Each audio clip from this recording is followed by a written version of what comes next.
I have been interested in model railroading since I was 10 years old. Here is my first layout, made by my father and brother, placed in the middle of the living room.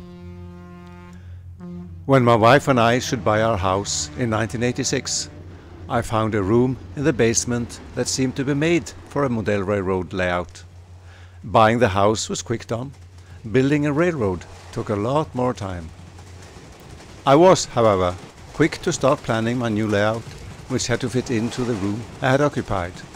The scale is HO, ratio 1:87. That means that 1 centimeter on the layout is 87 centimeter in the real world. I'm fascinated by American railroads, so I was determined that I should make a layout based on an American environment. I have a mix of trains and buildings from several areas, so therefore the whole layout is pure fantasy. It's not realistic, but very fun to build and run. First I made a drawing showing the framework to find out what kind of wooden materials I needed. And here's the track plan, fairly similar to the final plan. I also made a model in 3 dimensions, so I could get a certain impression how the layout would look like.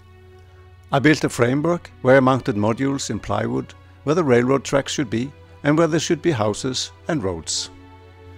When making the railroad tracks, I used a template and formed it in the shape like the tracks should be. Then the tail strings were placed upside down in the template and superglue was applied on the strings. The tiles were placed on the strings and, like magic, here is a piece of railroad track. Turnouts were made in the same way, but of course with another template.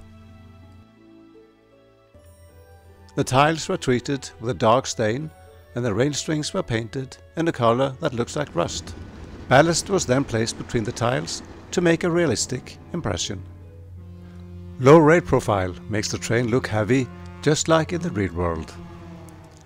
I have made a control panel where I can operate the electric turnouts by pushing small buttons. On the same panel, I can also turn on and off the power on the side tracks to park a locomotive, for instance. This transformer delivers 12-volt electrical power to the locomotives and to operate the turnouts.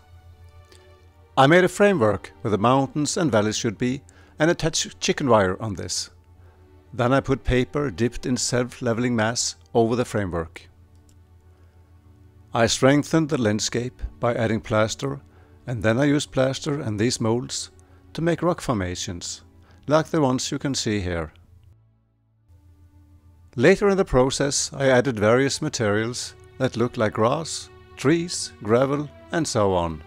Some constructions are made from scratch. This bridge is made from small wooden strips which are glued together.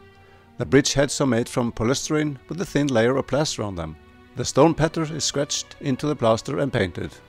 This bridge is made the same way. Polystyrene, plaster and a lot of scratching the stone pattern into the plaster.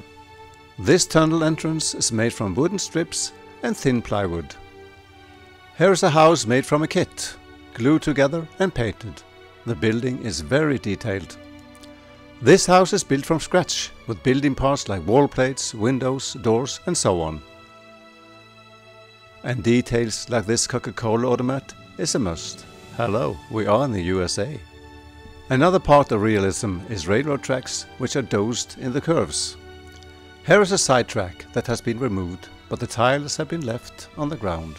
And this guy was just so needy and could not wait to find a more appropriate place. Another guy has gotten a little too much to drink and has fallen asleep outside the bar.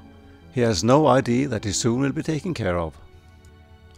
Rusty corrugated iron is very common in most countries, even in America.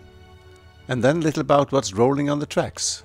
Here is a model of the steam locomotive which was used in the middle of the 18th century. In my little world, it still runs.